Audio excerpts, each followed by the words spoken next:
पागल हो गई हूँ मैं, सारे काम कर रही हूँ, खाने भी बनाऊं, गोश्त भी काटूं, बर्तन भी धोऊं, एक एक काम। अस्सलाम वालेकुम।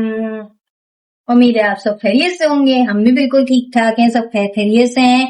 तो हाँ, यहाँ पे आज ईद का तीसरा दिन है और आज जरा सी फुर्सत मिली है, तो मैंने कहा ये जरा सा गोश्त वोश्त हम लोग सफाई कर लें ताकि फ्रीजर में थोड़ी जगह बने, क्योंकि आपको पता है दरअसल से गोश्त कहीं से भी आता है तो वो सारा तो काम का नहीं होता, उसमें हड्डे वुड्डे चर्बियां वर्गियां निकलती हैं, तो उससे फ्रीजर जो है घिर जाता है। तो इस तरह से हम लोग गोश्त साफ करके रख देते हैं कि जो तरीके का है उसको रख लेते हैं, बाकी सारा ही गोश्त हम फेंक देते हैं। और कुछ गोश्त ऐसा होता है इस टाइप का जिसमें गोश्त लगा हुआ भी होता है और हड्डी भी होती है, तो मैं इसका एक अलग शॉपर बनाती हूँ और मैं किसी बेचारे गरीब को दे देती हूँ कि उनके काम आ जाएगा और वो ये बनाकर खा लेंगे।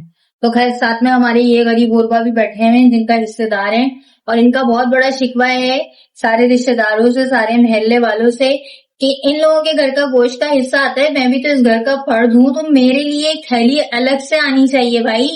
ये गोश्त खा रहे होते हैं, ये कहते हैं मैं गोश्त के शौकीन हूँ, मुझे खाना नहीं खाना, मुझे कोई फल फ्रूट नहीं खाने, अपने बीज नहीं खाने, लेकिन हाँ गोश्त आएगा तो गोश्त जरूर खाऊंगा मैं। वो कच्चा वो भी गोश्त खाता कच्चा। है। और ये तो अभी वीडियो हमने बना रहे थे, इससे पहले हमारी वीडियो बनने से पहले खा रहा था ये। हाँ, वो असल में ध्यान लग गया ना कि ये लोग कुछ कर रहे हैं कैमरे के साथ, तो इस वजह से तो ये नवाब बैठे हुए खैर गोश्त खा रहे होते हैं। तो खाना अगर शुरू कर देंगे दोबारा से तो फिर हम दोबारा खामोशी से कैमरा करके इनकी तरफ दिखा देंगे आपको कि ये क्या कर रहे हैं। बहरहाल ये कि यहाँ पे जुनैद बैठे हैं, क्या क्या फौरन ये देख रेडी हो गए बंदा। एनी टाइम में नंगे पुंगे ही रहते हैं बेचारे, इनके पास असल में कपड़े नहीं है, तो प्लीज अगर किसी के पास कपड़े हो तो इनको डोनेट जरूर कीजिएगा। मैं उनकी बहुत बड़ी शुक्रगुजार होंगी कि उन्होंने एक नंगे को चड्डी पहना दी। नहीं, चड्डी तो है ही। अच्छा चड्डी है, उसमें से नाड़ा भी निकल रहा है। कमीज नहीं है। कमीज नहीं है भाई, देखो इनके पास कमीज की बहुत शॉर्टेज है। और ये देख सकते हैं यहाँ पे स्टार्ट हो गया, उन्होंने देखा कि ध्यान कहीं और गया है, तो यहाँ पे देख रहे हैं आप। तो ये है इनके हालचाल, ये देख सकते हैं कैसे बोटी मुंह में चल रही है भाई साहब। ओ भाई साहब, कच्चा गोश्त खाया जा रहा है भाई साहब। देखिए कमेंट में भाई। बताइएगा आपके गोश्त खाते हैं हम लोग। हाँ, आप भी कमेंट्स में बताइएगा अगर आपके पास कोई ऐसा जो है बर्ड है और वो जो है ना ये खाता है कच्चा माशाल्लाह गोश्त। 8 साल का ये। माशाल्लाह 8 साल का है, 8 साल साल से का ही खाता आ रहा है। हर साल ईद का इंतजार होता है कुक्कू की तरफ से भी स्पेशली। लेकिन बस ये है कि बेचारा देखें हमारा खर्चा नहीं कर रहा था, कोई कहता है मेरी कोई डिमांड नहीं है, कोई तेल नहीं, कोई मसाला नहीं, कोई कुछ नहीं, कच्चा गोश्त। बस सिर्फ मैंने कच्चा गोश्त खाना होता है। तो किसी को भी अगर गोश्त देना ना तो प्लीज हमारे लिए कुक्कू के लिए ना 2 बोटी, हाँ 2 बोटी की थैली प्लीज कुक्कू के लिए जो है ना जरूर भेजें, स्पेशल याद करके हमारे बच्चे के लिए, क्योंकि ये गोश्त खाता है। देखें आप, छोटी बोटी से बड़ी बोटी पे डायरेक्ट अटैक हो गया है। वो प्रॉपर खा रहा है। हाँ, आप लोग ये नहीं खा समझिएगा। रहा है, ये देख सकते हैं आप, ये देखें, ये नहीं कि खाली बोटी मुंह में ले रहा है, ये खा रहा है पक्का बैठ के यहाँ पे। तो खैर बहरहाल ये पीछे क्या दो है? चाय के कप पड़े हुए, उसके पीछे मेरी अचार की हांडी बहुत पड़ी हुई है। तगड़ा। और अचार, ये चाय के कप यूं पड़े हैं, मैं कोई फुअर औरत नहीं हूँ।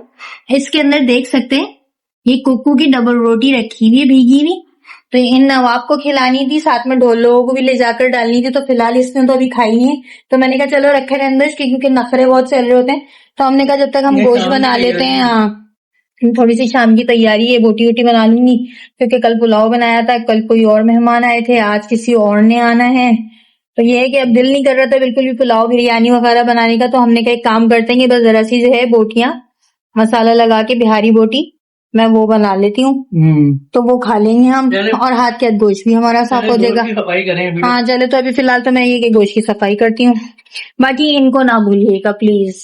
नंगा पुंगा नंगा पुंगा नंगा पुंगा नंगा पुंगा मेरा शोहर, सही है ठीक है, इनके लिए शर्ट जरूर भिजवाइएगा।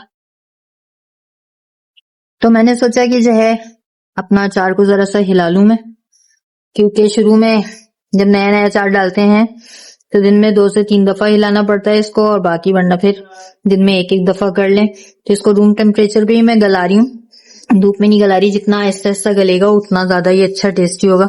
तो शक्ल तो माशाल्लाह बहुत अच्छी आई हुई है, देख सकते हैं आप लोग, माशाल्लाह अल्लाह नजर बद से बचाए, और खुशबू भी बहुत अच्छी है और टेस्ट भी बहुत अच्छा है माशाल्लाह से। बस ये पूरा तो फिर खाने लायक हो जाएगा। मैं आपकी भाभी देखते हैं किचन में क्या कर रही है।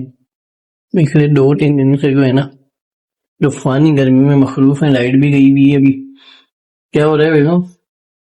ये भी मुझसे कुछ नहीं बोली। ये वक्त ऐसा होता है बेगम से बात करने का, ये वक्त ही नहीं है। ये देखे ना, ये हर थोड़ी देर में इतने इतने बर्तन जमा हो रहे हैं। मेरे ना हाथों की नसें अकड़ रही हैं, बर्तन धो धो के और काम कर करके, गोश्त काट काट के करूं। पानी गंदा है नीचे से।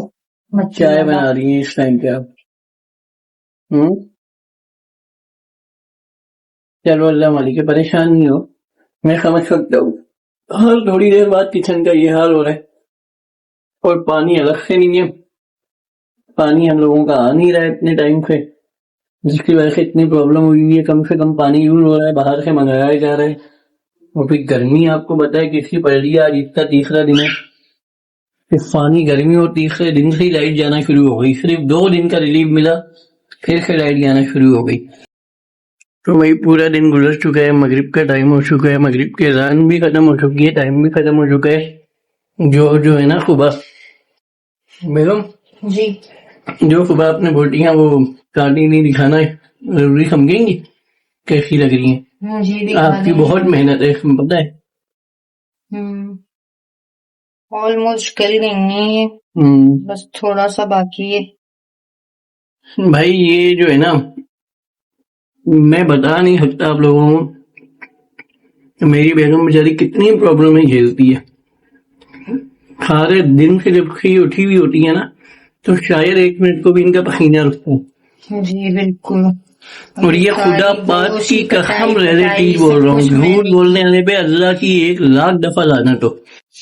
क्यों इतनी कस्में खा रहे हैं? जाहिर सी बात है, घर की करने वाली मैं हूँ, तो मुझे ही नहीं, करना है। करने वाली और भी बहुत होती है, लेकिन ऐसी बात है जितना तुम करती हो ना, मैंने नहीं देखा, बहुत कम औरतें, शायद मैंने तो एक भी औरत नहीं देखी अभी तक जो अपने अपने ऐसे हिसाब से होती है, जाहिर सी बात है। हर हाल में जिम्मेदारी निभाती हूँ। अपनी तबीयत खराब में, अपनी आंखों के ऑपरेशन के बावजूद, अपनी कमर में दर्द, अपनी बीमारियों में, किसी हाल में तुम नहीं रुकती हो, पूरे घर को लेकर चलती हो। अल्लाह तुम्हें सेहत जिंदगी और लंबी जिंदगी दे, अल्लाह तुम्हें मेरी जिंदगी भी लगा दे। अल्लाह ना करे आपकी जिंदगी क्यों लगा और दे, बस अल्लाह- जितनी है अल्लाह अल्लाह पाक इतना दे कि तुम्हें खुशियां नसीब कर वो सकूं मैं। सेहत के साथ दे के हाँ। चलते हाथ पांव रहे इंसान। और अल्लाह इतना दे कि कभी तुम्हें किसका सारे औकात न करे। आराम दे सकूं ना। आमीन सुम आमीन। इसी के साथ चलो अपना व्लॉग एंड करो, उम्मीद के साथ। सही है, चलो ठीक है। इसी के साथ हम जो है अपनी टफ सारे दिन की रूटीन के बाद व्लॉग का एंड करते हैं।